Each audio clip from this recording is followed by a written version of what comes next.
Sir betting apps ని promote చేస్తున్న 11 మంది సెలబ్రిటీల పైన అండ్ యూట్యూబర్ల పైన కేసులైతే నమోదయ్యాయి సార్. మరి ఇప్పుడు వాళ్ళు అరెస్ట్ అయ్యే అవకాశం ఉందా? మరి ఎవరు ఆ సెలబ్రిటీలు? దీని గురించి మీరేం చెప్తారు సార్ ఈ బెట్టింగ్ యాప్స్ గురించి? బెట్టింగ్ యాప్స్ సంబంధించి చాలా మంది మీద కేసులు అయితే నమోదవుతున్నాయి. ముఖ్యంగా సజ్జనార్ దీని మీద ఒక పెద్ద పోరాటమే మొదలు పెట్టాడు. ఆయనకి అన్ని వైపుల నుంచి మద్దతు కూడా వస్తుంది. ఎందుకంటే ఇవాళ సమాజంలో బెట్టింగ్ యాప్స్ వల్ల అనేక మంది ఆత్మహత్యలు చేసుకుంటున్నారు, లక్షలు లక్షలు పోగొట్టుకుంటున్నారు. ఆ మధ్య కూడా ఒక పేద రైతులు వాళ్ళ పొలం అమ్మి 58 లక్షలు ఎంతో ఇంట్లో పెట్టుంటే దాన్ని వాళ్ళ అబ్బాయి బెట్టింగ్ లో పెట్టి మొత్తం పోగొట్టుకొని చివరికి ఆత్మహత్య చేసుకునే పరిస్థితి తలెత్తింది. అలాగా చాలా మంది బెట్టింగ్ యాప్స్ లో డబ్బులు సంపాదించాలని ఆత్మహత్యలు చేసుకుంటున్నారు. అందుకని సజ్జనారు దీని మీద పోరాటం మొదలు పెట్టాడు.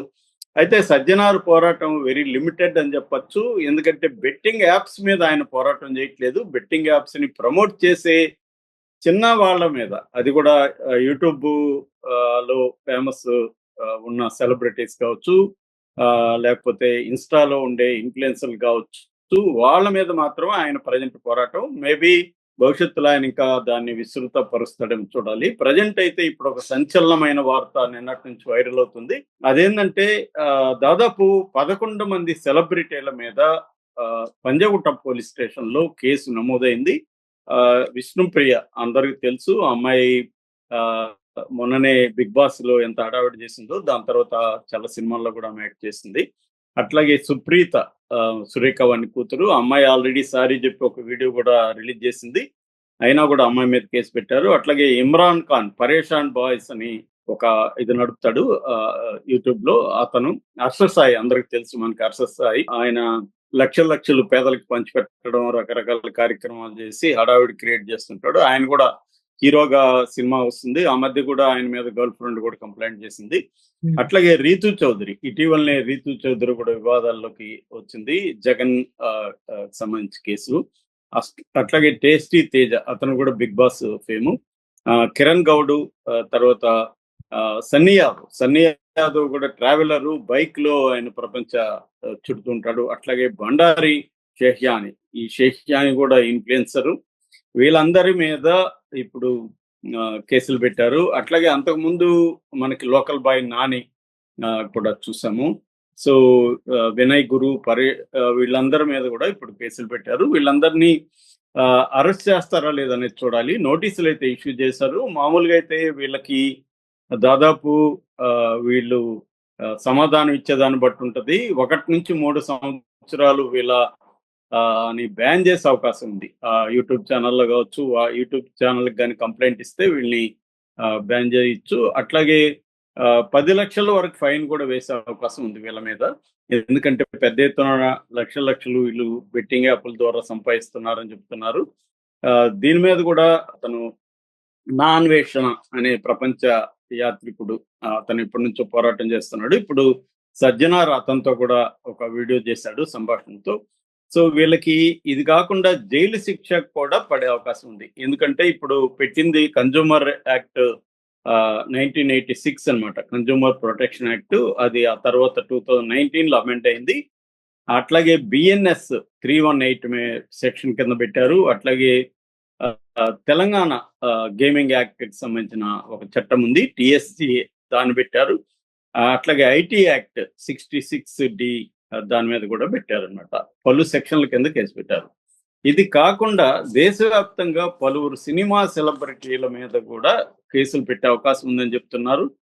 నోటీసులు ఇష్యూ చేస్తున్నారు. Anil Kapoor, Shahrukh Khan, Bomman Irani, Vivek Oberoi, Jackie Shroff, Allu Sirish, Pooja Hegde, Yuvraj Singh, Manoj Bajpai, Dhoni, Sourav Ganguly, Sunny Leone, Amit Jackson, Nawazuddin Siddiqui, ఇలాంటి వాళ్ళంతా కూడా ఎప్పటి నుంచో బెట్టింగ్ యాప్స్ చేస్తున్నారు. దీని మీద కరణ్ థాపర్ షారుఖ్ ఖాన్ అడిగినప్పుడు షారుఖ్ ఖాన్ బ్లంట్ గా ఒకే సమాధానం చెప్పాడు, గవర్నమెంట్ కి మాత్రం ఆదాయం కావాలి, మాకు వద్దా ఆదాయం అని చెప్పాడు. ఇప్పుడు అది మన సజ్జనార్ సమాధానం ఇవ్వాలి నిజానికి ఈ ప్రశ్నకి. ఎందుకంటే గవర్నమెంట్ ట్యాక్స్ కట్టించుకుంటుంది బెట్టింగ్ యాప్స్ దగ్గర నుంచి. గవర్నమెంట్ ప్రోత్సహిస్తున్నట్టే కదా ఇండైరెక్ట్ గా.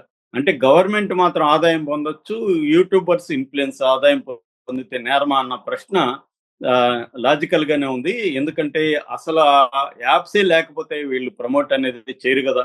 ఆ యాప్స్‌ని ఎందుకు బ్యాన్ చేయట్లేదు? ఆ యాప్స్‌ని కంప్లీట్‌గా ఎందుకు అలో చేయకుండా అడ్డుకోవట్లేదు? ఇంటర్నెట్‌లో ఆన్‌లైన్‌లో ఉన్నాయి కాబట్టే కదా! యాప్స్ ఉంటేనే వీళ్ళు ప్రమోట్ చేయగలుగుతారు. యాప్స్‌ని ఎందుకు గవర్నమెంట్ బ్యాన్ చేయట్లేదంటే వాళ్ళకి టాక్స్ వస్తుంది. పొలిటికల్ పార్టీకి ఫండొస్తుంది. నేను మొన్న ఒక వీడియో డీటెయిల్‌గా చేశాను. బెట్టింగ్ ఇప్పుడు కూడా సింపుల్‌గా చెప్తాను. బెట్టింగ్ యాప్స్ అనేవి ప్రధానంగా 3 రకాలుగా ఉంటాయి. ఒకటేమో skill based betting apps. Skill based betting apps కావచ్చు. Skill based betting. Skill based betting అంటే గుర్రపు పందాలు, లేకపోతే కాక్ ఫైటింగు ఇలాంటి వాటిని స్కిల్ బేస్డ్ బెట్టింగ్ అంటారు. రెండవదేమో fantasy based betting. Fantasy based betting అంటే ఆన్‌లైన్‌లో గేమ్స్ అంటే ఒక క్రికెట్ టీమ్‌ని డ్రీమ్ 11 అని ఉంది ఫర్ ఎగ్జాంపుల్. క్రికెట్ టీమ్ కావచ్చు, ఫుట్బాల్ టీమ్‌ని కావచ్చు, మనమే రెడీ చేసుకొని ఒక గేమ్ ప్లే చేయడం. దానికి ఎంట్రీ ఫీజ్ ఉంటది. ఇదంతా కూడా ఫాంటసీ బేస్డ్. దీని కింద చాలా ఉన్నాయన్నమాట. అట్లాగే లాస్ట్‌ది ఛాన్స్ బేస్డ్. ఛాన్స్ బేస్డ్ అంటే దీంట్లో స్కిల్ ఏముండదు.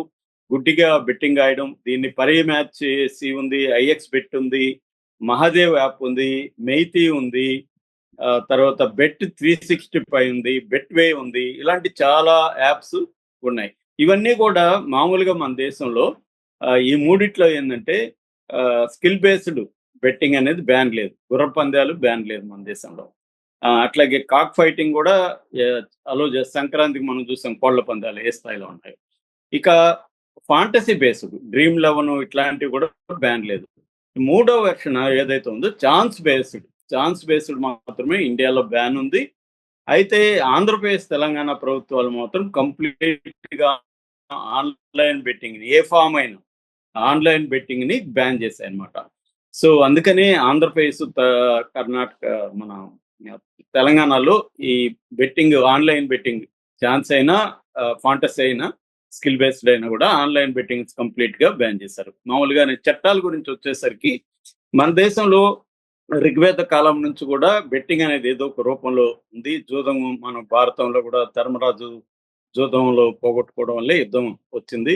అట్లాగే మనకి చాణక్య కౌటిల్యుని అర్థశాస్త్రంలో కూడా బెట్టింగ్ మీద రాశారు. బెట్టింగ్ లో విన్నర్స్ మీద ట్యాక్స్ గురించి ఆయన కూడా మన నిర్మలంలాగా ఆలోచించి ఎట్లా డబ్బులు కలెక్ట్ చేయాలని ఆలోచించాడు. దాని తర్వాత బ్రిటిష్ వాళ్ళు వచ్చినాక ఫస్ట్ పబ్లిక్ గ్యాంబ్లింగ్ యాక్ట్ 1867లో అంటే 19వ శతాబ్దంలో పబ్లిక్ గ్యాంబ్లింగ్ యాక్ట్ తీసుకొచ్చింది. అది ఇప్పటికి కూడా అమలవుతుంది. అట్లాగే ఆ తర్వాత ఐటీ యాక్ట్ 2069A ప్రధానంగా పనిచేస్తుంది. ఇంకా కన్జ్యూమర్ ప్రొటెక్షన్ యాక్ట్, తర్వాత ఐజీఎస్టీ యాక్ట్, తర్వాత ఇన్కమ్ ట్యాక్స్ యాక్ట్ ఇవన్నీ కూడా బెట్టింగ్ ని బ్యాన్ చేసే కార్యక్రమాలు చేస్తున్నాయి. అట్లాగే స్టేట్స్ కూడా కొన్ని స్టేట్స్ బెట్టింగ్ ని అలో చేస్తున్నాయి. ఫర్ ఎగ్జాంపుల్ సిక్కిం కావచ్చు, గోవా కావచ్చు, ఇలాంటి రాష్ట్రాలు క్యాసినో అని కూడా అలో చేస్తే ఆయా ప్రాంతాల్లో క్యాసినోలు కూడా పబ్లిక్ గా నడుస్తాయి. గోవాలో పెద్ద ఎత్తున క్యాసినో నడుస్తుంది. సో ఈ యాంగిల్లో తీసుకున్నప్పుడు ఇదేంటంటే దాదాపు ఆఫ్ షోర్ బెట్టింగ్సే ఇప్పుడు డేంజరస్ గా ఉన్నాయి. ఆఫ్ షోర్ అంటే వేరే దేశాల్లో, మాల్టా లాంటి, దుబాయ్ లాంటి దేశాల్లో